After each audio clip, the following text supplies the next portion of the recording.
ጤና ይስጥልኝ ተመልካቾቻችን እንደምን ውላችሁ አምሽታችኋል። በላይ በቀለ ነኝ። በሊባኖስ ከ300 በላይ ሰዎች የተገደሉበትን የእስራኤልን ድብደባም የተለያዩ ሀገሮች እያወገዙ ናቸው። ኢትዮጵያውያንም ከፍተኛ ስቃይ ላይ መሆናቸው ይነገራል። የኢራን ጦር የሆርሙዝ መተላለፊያ ተዘግቶ እንደሚቆይ ሲያስጠነቅቅ ጠቅላይ ሚኒስትር ቤንያሚን ኔታንያሁ ሄዝቦላህን የማጥቃት ዘመቻም ተጠናክሮ እንደሚቀጥል ገልጸዋል። ከሊባኖስ ጋር ቀጥተኛ ንግግር ሊጀመር መሆኑም ተሰምቷል። በፓኪስታን ለሚካሄደው ቀጣይ ንግግር የኢራንና አሜሪካ ተወካዮች ፓኪስታን ዋና ከተማም ይገባሉ ተብሎ ይጠበቃል። ከኢራን ጋር ሙሉ ስምምነት እስኪደረስ የአሜሪካ ጦር መካከለኛው ምስራቅ እንደሚቆይ ሲነገር፣ የባሕረ ሰላጤው ሀገሮች ለመጀመሪያ ጊዜ ዛሬ ከፍንዳታ ነፃ ሆነው ውለዋል። ሁሉንም በዝርዝር እናቀርባለን። አብራችሁን እንድትቆዩ ጋብዛለሁ። የንግድ ሱቅ ቁልፍ ከ3 ሚሊዮን ብር በላይ በሚሸጥበት በአሁኑ ጊዜ በ3 ሚሊዮን 300 ሺህ ብር ሙሉ ክፍያም የንግድ ሱቅ ባለቤት ይሁኑ። ለንግድ በሚያመቹ ቦታዎች በቡልጋሪያና ፒያሳ ላይ በዓመት ከ6 ወር ጊዜ የምናስረክባቸው ዘመናዊ የንግድ ሱቆች ከ26 ካሬ ጀምሮ ከምቹ አከፋፈል ጋር ቴምር ሪል ስቴት ለሽያጭ አቅርቧል። አንደኛ ወለል ላይ ጠቅላላ ክፍያም 6.5 ሚሊዮን ብር፣ ቅድመ ክፍያ 2.5 ሚሊዮን፣ አራተኛ ወለል ጠቅላላ ክፍያ 3.9 ሚሊዮን ብር፣ ቅድመ ክፍያም 900 ሺህ ብር ብቻ ማግኘት ይችላሉ። ለበለጠ መረጃ በስልክ ቁጥር 0955 27 7474 ላይ ይደውሉ። ቴምር ፕሮፐርቲ።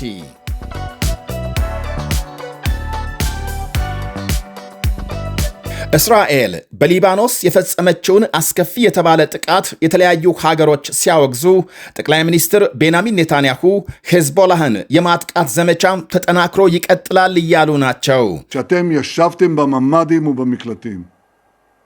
אנחנו השגנו יחד በኢራንና አሜሪካ መካከል ተኩስ አቁም መደረሱ ይፋ መሆኑን ተከትሎ እስራኤል በሊባኖስ በፈጸመችው መጠነ ሰፊ ድብደባም ከ300 በላይ ሰዎች ሲገደሉ ከ1000 የሚልቁ መቁሰላቸው ይነገራል።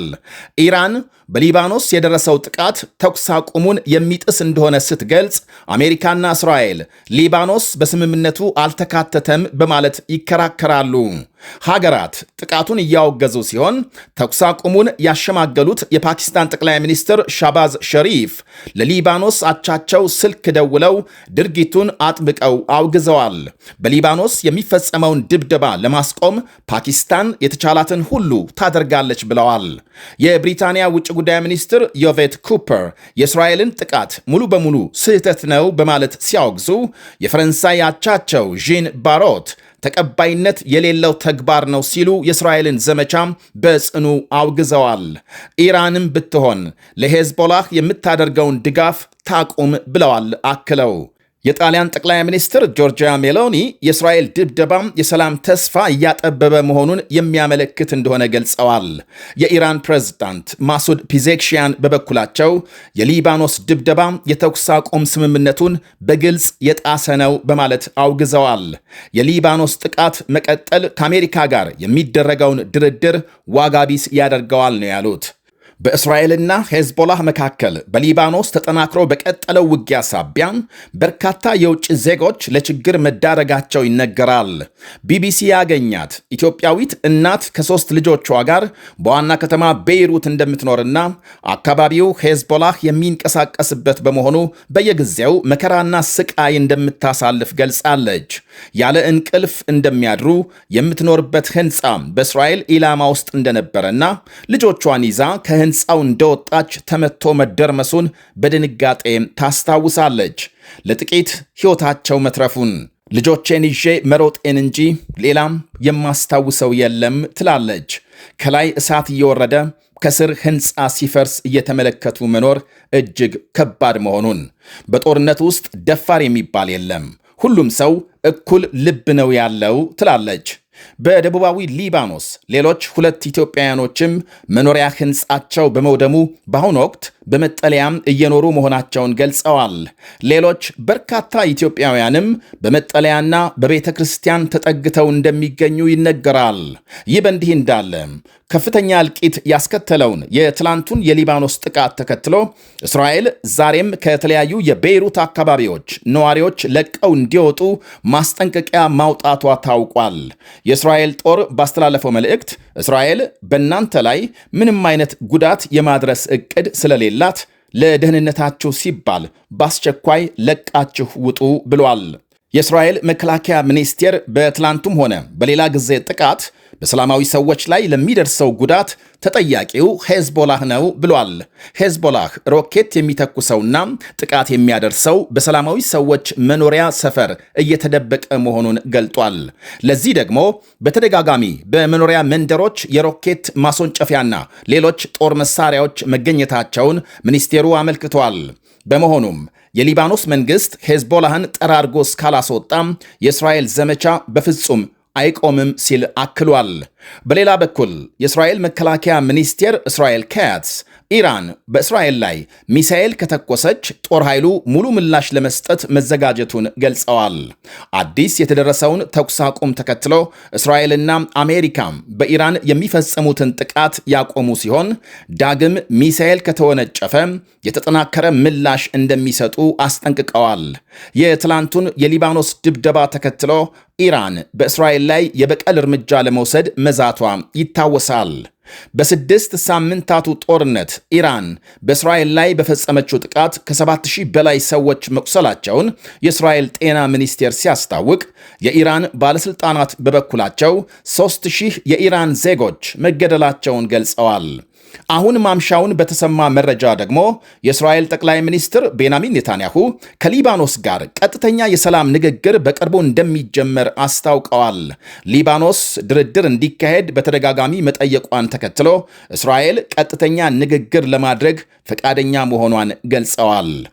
ንግግሩ ሄዝቦላህን ትጥቅ በማስፈታትና ከሊባኖስ ጋር የሰላም ግንኙነት መመስረት ላይ የሚያተኩር እንደሚሆን አመልክተዋል። የሊባኖስ ጠቅላይ ሚኒስትር ዛሬ ደውለው ቤይሩትን ነፃ ቀጠና ለማድረግ ስላናገሯቸው ኔታንያሁ ልባዊ ምስጋና አቅርበዋል። የቱርክ ውጭ ጉዳይ ሚኒስቴር በበኩሉ የመካከለኛው ምስራቅ ተኩስ አቁም ስምምነት ሊባኖስንም ሊያካትት እንደሚገባም አስገንዝበዋል። የሩሲያ ውጭ ጉዳይ ሚኒስትር ሰርጌይ ላቭሮቭ በተመሳሳይ ተኩስ አቁሙ ሊባኖስን እንዳይዘነጋ አደራ ብለዋል። በሌላ ዜናም የፕሬዝዳንት ትራምፕን ጦርነት የማወጅ ስልጣን ለመቀነስ ዲሞክራቶች ያደረጉት ሙከራ በሪፐብሊካኖች መክሸፉ ተነግሯል። ኢራን ላይ በታወጀው ጦርነት ደስተኛ ለመሆናቸውን የሚገልጹት ዲሞክራቶች ለምክር ቤት ያቀረቡት ረቂቅ ሕግ በሪፐብሊካኖች ድምፅ ብልጫ መጨናገፉን ዘገቦች አመልክተዋል። በተለይ ትራምፕ በሳምንቱ መጀመሪያ ኢራንን በአንድ ጊዜ ለማጥፋት ያሰሙት ዛቻ ዲሞክራቶችን ክፉኛ ስጋት ላይ እንደጣላቸው ይነገራል። በኢራንና አሜሪካ መካከል የተደረሰውን ተኩስ አቁም ተከትሎ ቀጣይ ንግግር ለማካሄድ የሁለቱ ሀገሮች ልዑካን ፓኪስታን ይገባሉ ተብሎ ይጠበቃል።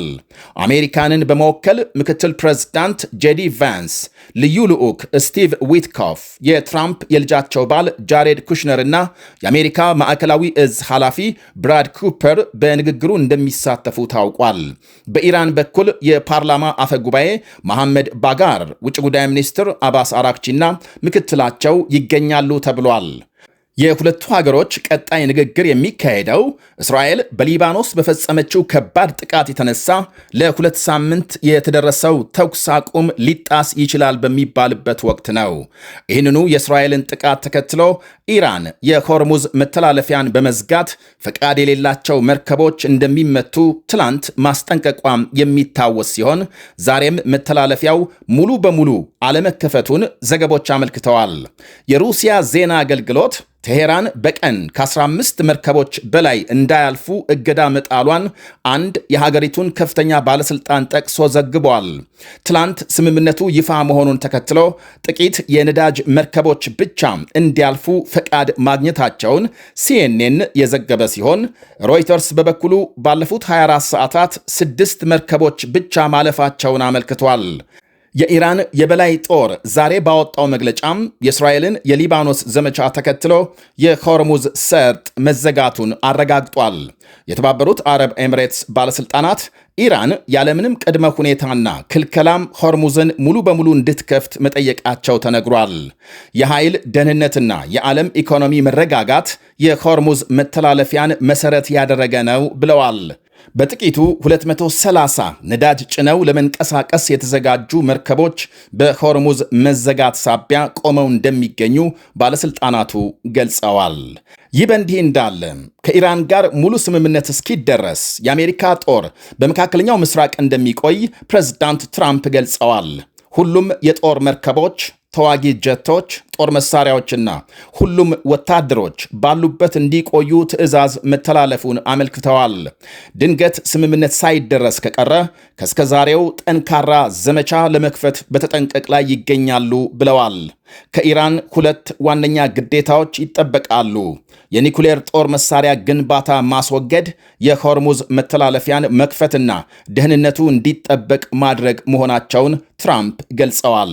በሌላ ዜናም በኢራን ሚሳኤልና ድሮን ለ6 ሳምንታት ሲመቱ ወይም ደግሞ ጤናተው የቆዩ የባሕረ ሰላጤው ሀገሮች ለመጀመሪያ ጊዜ ዛሬ ሰላም መዋላቸው ተሰምቷል። ሳውዲ አረቢያ፣ የተባበሩት አረብ ኤምሬትስ፣ ኩዌት፣ ኳታርና ኦማን በዛሬው ዕለት ከሚሳኤል ፍንዳታዎች ድምፅ ተገላግለው መዋላቸውን ዘገቦች አመልክተዋል።